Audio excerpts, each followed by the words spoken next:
Kuba agiye kurangiza igikorwa gikomeye cyane, igikorwa aho umukozi wa leta y'Uburundi twifuza ko inyigisho zose zikenewe zironka, igikorwa kijanye n'ashaka n'ibikorwa bya misi yose by'ikigo ENA,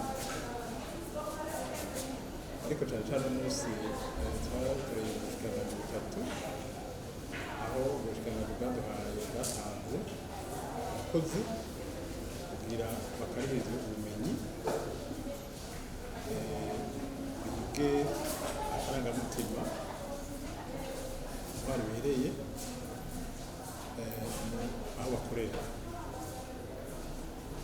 Iterambere igihugu cifuza gushikako, iyi mbono n'icyubahiro umukuru w'igihugu yuko mu 2040 ikibazo igihugu gifashe, mu 2060 igihugu giteye imbere bishoboka mu gihe akazi kadatunganijwe neza, mu gihe intwaro ibereye akazi iriho. Ni ukuvuga rero ubushikiranganji turongoye bubicishije mu kigo ENA biriko bikora ibishoboka vyose kugira tugire abakozi, leta igira abakozi bazi icyo bariko barakora, bafise akarangamutima kabereye ku kazi, kugira na wa mwimbu dushaka, rya terambere dushaka turishikeko. Bisaba ko tuba dufise abakozi bazi icyo bariko barakora, bisaba ko tuba dufise abakozi babona iyo mbono, batahura iyo mbono, kuko iryo terambere nyene navuze kandi ari mbono y'umukuru w'igihugu, yanyinshi y'umukuru w'igihugu, izoshikwako n'abakozi, tuzotuma tuyishikako kubera abakozi. Mu gihe abakozi baba basamaye, mu gihe abakozi boba batari ku kivi, mu gihe abakozi baba batazi ico bariko barakora, mu gihe bataza baributswa neza. Murabona ko igihe ibihe bihindagurika, isi, ubumenyi kw'isi bwongerekana ku munsi ku munsi. Ni kuba rero dushaka umukozi w'umurundi abe ku mwanya amenye uko ateza kwifata, amenye ingene ateza kujana n'igihe muri ino myaka turimwo kugira dushike hamwe twifuza gushika.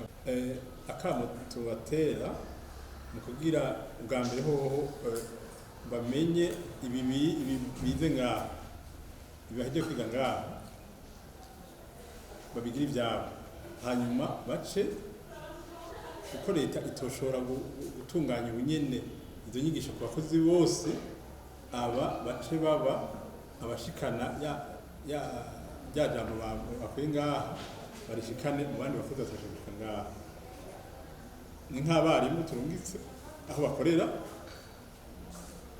bazokwigisha mu buryo bubiri, bazokwigisha mu buryo bonyene gukora, bonyene babikore babishire mu ngiro, aho bikorana bace barabira ku byo bariko barakora, babone yuko hariho ico baronse gisumbirije.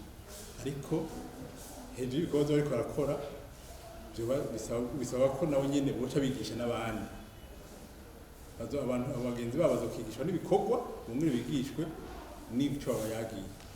Ivyo nivyo tuziga kuri abawe, niyo mpano twatekereye kandi dutekereye abaje kuba kwigana izi nyigisho kugira badushikire aho tudashoboye gushika. Ntibahabwe baca bavyigumira, ahubwo babimenyeshe n'abandi, bavyigishe n'abandi.